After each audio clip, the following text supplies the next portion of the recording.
इंद्रियों की गुलामी, आप अपने को ज्ञानी माने, विद्वान माने, भगत माने, महात्मा माने, वीर माने, कुछ भी, ये गुलामी छूट जाए तो अभी तुम स्वरूप में स्थित हो जाओ। ये जो हमारी 5 ज्ञानेंद्रियां हैं, आंख, कान, नाक, जिह्वा और त्वचा, नेत्रेंद्री, श्रवणेंद्री, घ्राणेंद्री, रसेंद्री और त्वगेंद्री, ये 5 विषयों में, पूरी सृष्टि को इन 5 विषयों में रख दिया गया है। रूप, शब्द, गंध, रस, स्पर्श, ये 5 ज्ञानेंद्रियों के विषय हैं। आंख रूप, कान शब्द, नाक गंध, जिह्वा रस और त्वचा स्पर्श, इसी में सारे सुखों को, सारे विषयों को रख दिया गया है। और इंद्रियों के गुलाम हो, मन के गुलाम हो, विषयों के गुलाम हो। तुम विषयों को नहीं भोग रहे, विषय तुम्हें भोग रहे। विषय तुम्हारे अधीन नहीं, तुम विषयों के अधीन हो, विवेकहीन हो, इसलिए तुम समझ नहीं पा रहे हो। इंद्रियों की, विषयों की, मन की गुलामी को तुम स्वतंत्रता समझते हो। आजकल यही स्वतंत्रता मानी जाती कि जो मैं चाहूं भोगूं, जो मैं चाहूं देखूं, जो मैं चाहूं करूं, तुम मुझ पर अंकुश नहीं लगा सकते हो, क्योंकि मेरा जीवन स्वतंत्र है। वाह, कैसी स्वतंत्रता! तुम समझ नहीं पा रहे हो स्वतंत्रता का स्वरूप क्या होता है। सब तुम्हारे अधीन हो, तुम किसी के अधीन नहीं। ये तो कोई महात्मा होता है, ये तो कोई पहुंचा हुआ सिद्ध होता है, और तुम अपने को स्वतंत्र समझ रहे हो। इंद्रियों के विषयों की गुलामी करते हो, मन की गुलामी करते हो, शरीर की गुलामी करते हो और अपने को स्वतंत्र समझते हो। कहते हो हम स्वतंत्र हैं, जो चाहेंगे करेंगे। अरे जो चाहेंगे करेंगे तुम नहीं, ये इंद्रियां जो चाहेंगी तुमसे करवा लेंगी, मन जो चाहता है वो तुमसे करवा लेता है। तुम गुलाम हो कि स्वतंत्र? देखो ना, जो सद्गुरु और शास्त्र की अधीनता स्वीकार करता है वो स्वतंत्रता की तरफ बढ़ता है। जो मन और इंद्रियों की स्वीकार करता है वृत्ति, वो गुलामी है। चाहे जितना बड़ा वीर हो, बाहर विजय प्राप्त करने के लिए दौड़ता रहता है, पर इंद्रियों पर विजय, मन पर विजय तो कोई गुरु कृपा पात्र ही कर पाता है। मनुष्य शास्त्र की बात, संत की बात, महात्मा की बात, ग्रंथ की बात, आचार्य की बात को कहता मैं क्यों मानूं, मैं तो स्वतंत्र हूं। वाह, क्या स्वतंत्रता है! वो कह रहा है मैं स्वतंत्र हूं, घोषणा करता है मैं जो चाहूं कर सकता हूं। जरा धैर्यपूर्वक सोचो, तुम गुलाम हो कि स्वतंत्र हो? गुलाम हो तुम, स्वतंत्र नहीं हो। जब ये इंद्रियां तुम्हारे अधीन होंगी, मन तुम्हारे अधीन होगा, तुम विश्व के किसी भी विषय से प्रभावित नहीं होगे, तब तुम स्वतंत्रता की तरफ बढ़ रहे हो। पराजित होकर घुटने टेक देने वाले को गुलाम कहते, स्वतंत्र नहीं कहते। तो ये विषय, इंद्रिय, मन, इनके गुलाम हो और भगवदानंद की अनुभूति करना चाहते हो, पहले इनकी गुलामी से हटो।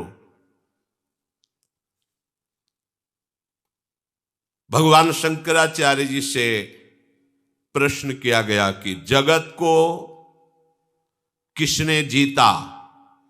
जीतम जगत के न। ज्ञान समुद्र है, बड़े बड़े विद्वानों को एक क्षण में मौन करा देने वाले महापुरुष। प्रश्न हुआ जीतम जगत के न, किसने संसार को जीता? कौन स्वतंत्र और विजयी माना जाएगा? उत्तर हुआ मनो ही एनो। जिसने 5 ज्ञानेंद्रियों सहित मन को जीत लिया, उसने जगत को जीत लिया, संसार को जीत लिया, त्रिभुवन को जीत लिया। बड़े बड़े वीरों को परास्त करने वाला, बड़े बड़े देशों पर विजय प्राप्त कर लेने वाला, वो विजयी नहीं कहा जाता। विजयी वो है जो विषयों के आकर्षण को, इंद्रियों को, मन को जीत लिया, उसे कहा जाता है विजयी। मामूली सा एक छोटा विषय इंद्री का तुम्हें अधीन करके पतन करवा देता, तुम्हारी दुर्दशा कर देता। तुम अपने को वीर समझते हो, स्वतंत्र समझते हो। अरे तुम ये नहीं समझ रहे कि कितनी बड़ी तुम्हारी गुलामी हो रही इंद्रियों की।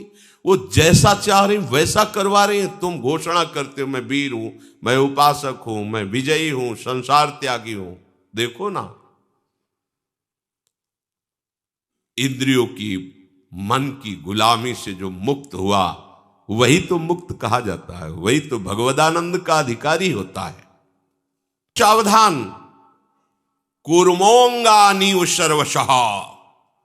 जैसे जरा सा भय आने पर कछुआ अपने अंगों को कवच के अंदर समेट लेता है, ऐसे ही तुम सारी इंद्रियों को प्रभु में समर्पित करो।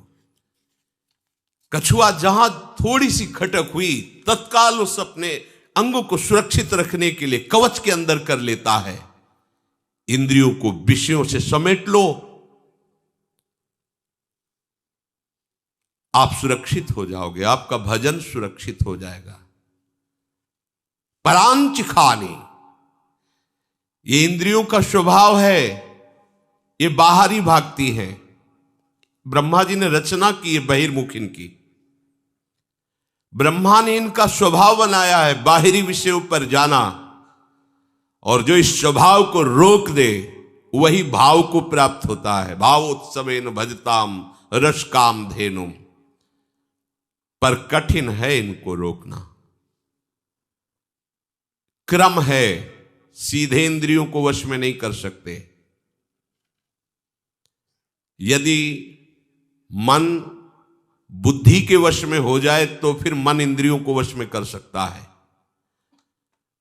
बुद्धि तुम्हारे वश में होनी चाहिए, बुद्धि तुम्हारे वश में, बुद्धि के वश में मन, और मन के वश में इंद्रियां। अब सब ठीक हो जाएगा। सरलता से इंद्रियों को रोका जा सकता है यदि ऐसा क्रम हो।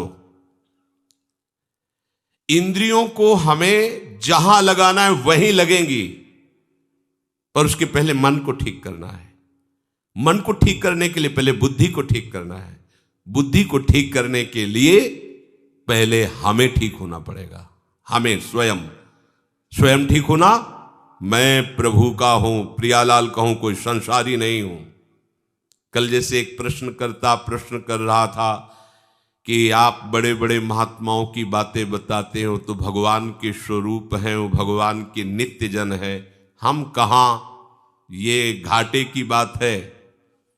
हम सब उसी बड़े के हैं।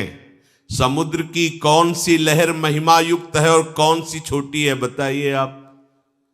उसी आनंद समुद्र के हम सब अंश हैं, बराबर अंश हैं, बराबर।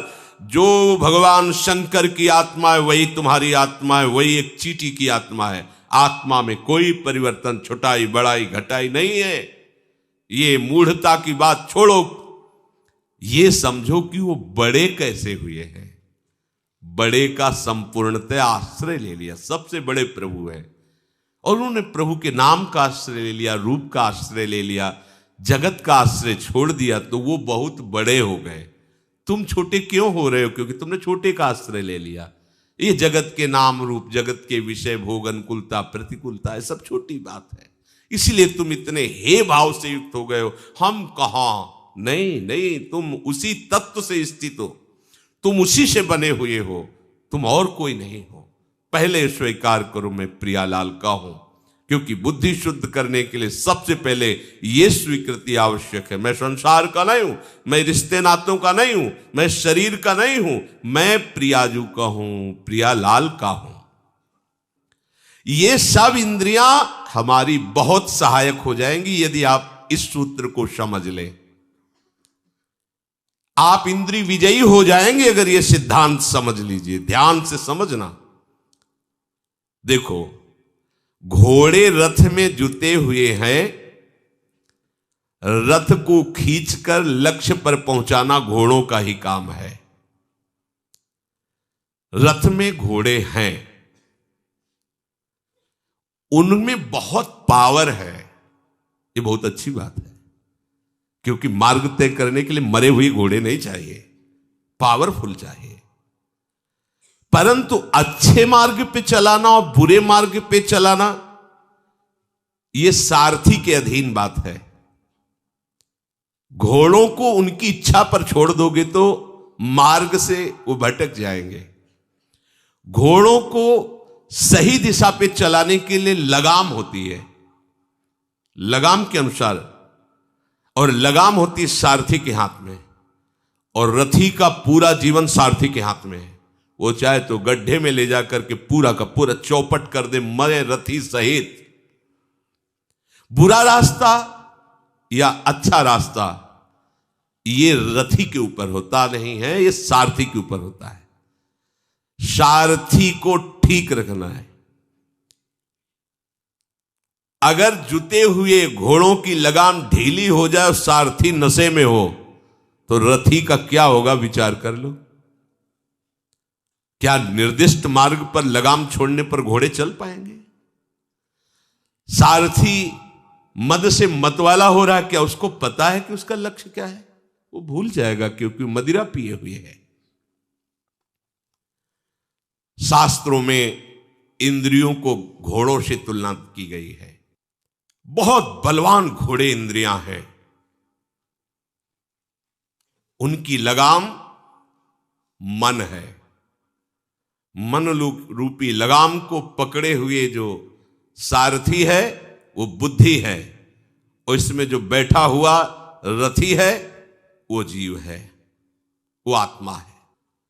जो आत्मा है वो रथी है, रथ में बैठा हुआ है। विद्य शरीर रथ में वतु, ये शरीर रथ है, आत्मा रथी है, बुद्धि सारथी है, मन लगाम है, इंद्रियां घोड़े हैं। ये शास्त्र कह रहा है। इसी रथ में बैठकर हमें अपने असली घर पर पहुंचना है, प्रभु के पास। ये रथ मिला है यात्रा तय करने के लिए, प्रभु के धाम में पहुंचना है। इसलिए अपनी आत्महत्या मत करो। आत्महत्या, अगर ड्राइवर नशे में है तो पूरा का पूरा गाड़ी चौपट कर देगा, ऐसी जगह भिड़ा देगा, ऐसी जगह गिरा देगा, बिना लक्ष्य के चला देगा। सबसे पहली दवा करनी है रोगी ड्राइवर की, सारथी की। ये विषय रोग से ग्रसित बुद्धि, जिसने निश्चय किया है कि भोगों में सुख है, नशेबाज ड्राइवर है, और बहुत जोर की मदिरा चढ़ी, उससे तुमने पूरी की पूरी रथ और अपना जीवन समर्पित कर दिया, तो अब नष्ट ही होने के सिवा कोई मार्ग नहीं। विषयी बुद्धि कहां गिराएगी जाके, देख लो कैसी दुर्गति हो जाती है, नष्ट कर देती है। क्या बताए, मेरी बुद्धि भ्रष्ट हो गई थी, मैंने ऐसा क्यों किया। आजीवन जेल, मरने के बाद नरक। एक घटना ने पूरे जीवन को बदल दिया। क्या हुआ? सारथी नशे में हो गया, लगाम ढीली कर दी, घोड़ों ने बलवान है, ऐसी जगह डाल दिया जाके पश्चाताप के सिवा हाथ में कुछ नहीं रहता।